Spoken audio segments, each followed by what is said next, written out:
Hello, class 5 children. How are you? Good morning to each and every one of you. Yesterday I have sent you some notes from the chapter The Elephant and the no, what we say this chapter. What is the name of the chapter? Let me remind you. West Note, One Note. Today we will learn a small poem, Mr. Nobody. Mr. Nobody, we will be learning about this poem, Mr. Nobody. This is actually children beta, please open page 44. Page 44. I think we have completed Children of Courage. Today we'll learn about young Abdul Kalam. The name of the topic is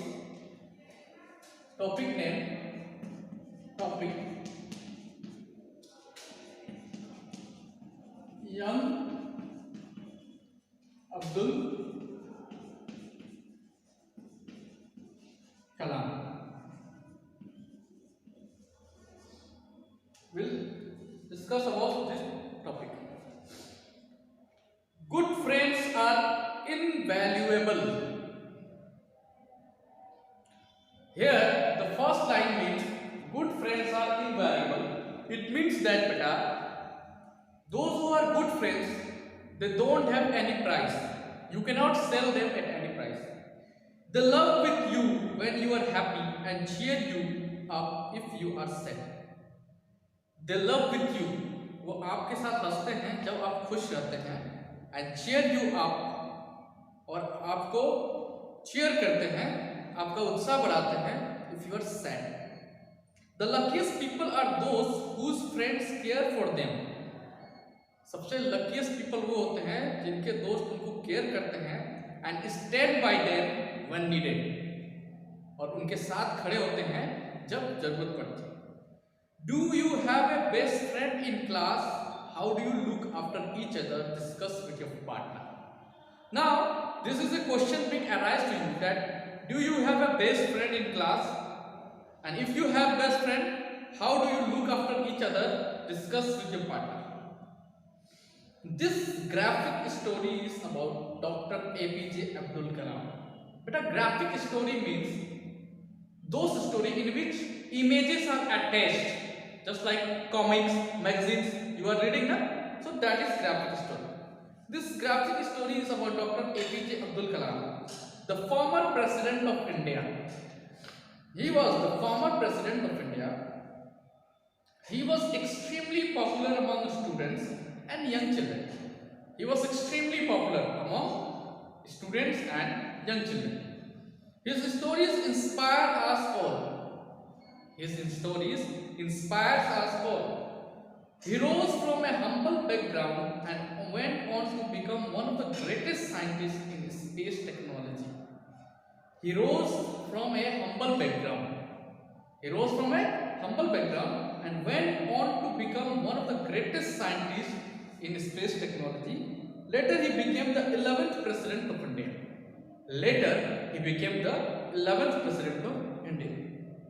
Reading and comprehension.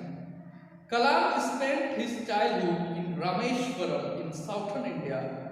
It is an island city which is famous for many temples. Kalam lived here on Moss Street. See beta, Kalam spent his childhood in Rameshwaram. Where did Kalam spend his childhood? Kalam spent his childhood in Rameshwaram in southern India.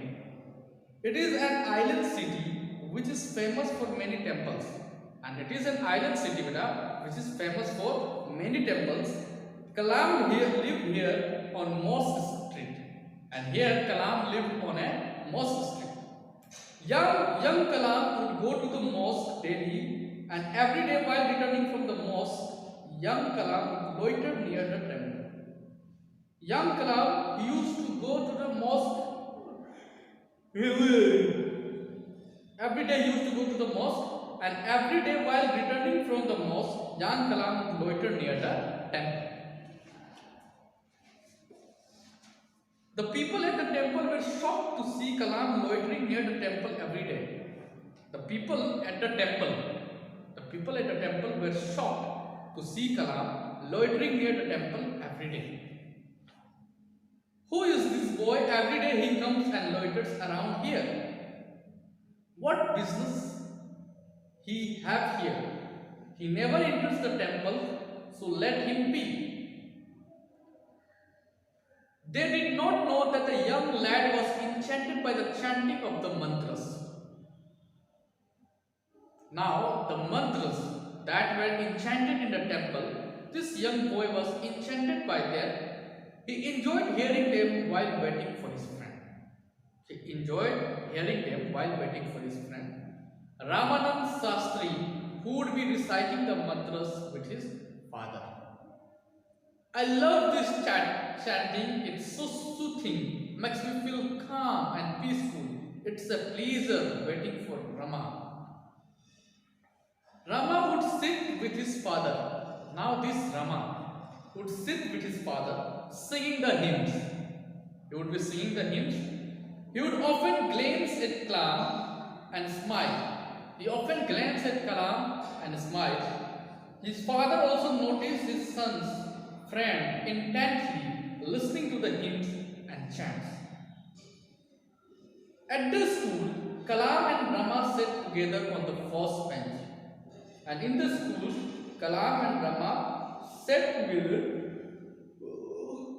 on the first bench, both dressed in their traditional ways. Rama always had the sacred thread around him. Kalam always wore a white face cap. Now see here, Rama and Kalam, they are sitting together, both in their traditional. He is sitting with a white thread and he is sitting with a cap on his head. Amazing! He doesn't understand the words but can feel that the music is sacred. How did Kalam feel after hearing the chanting from the temple?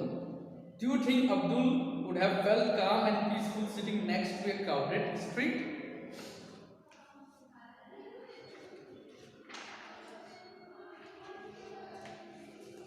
Abdul, wait for me after school. Of course, Rama. I'll be near the temple listening to the chants. I love them. A new teacher came to the school. He did not like Kalam sitting next to Rama. A new teacher came to the school and he did not like Kalam sitting next to Rama.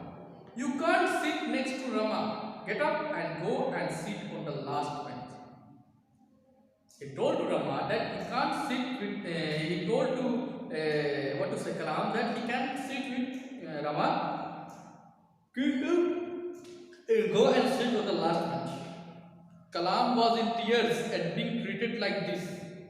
Kalam's eyes were full of tears and separated from his best friend, who was like a brother to him. He picked up his book and went and sat on the back bench. Now what he did? He picked up his book and sat on the back bench. Rama was equally miserable at being separated from his best friend. Miserable. He felt sad at being separated from his best friend. They could not understand the teacher's reasoning and they could not understand the teacher's reasoning. After the class was over, both the boys continued to feel very sad. After the class was over, both the boys continued to feel very sad. After school, they met and cried bitterly in each other's presence. Their tears were uncontrollable as they sadly walked back home from school.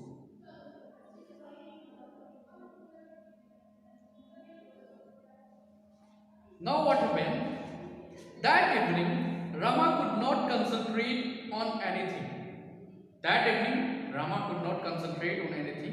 At dinner time, he could hardly eat.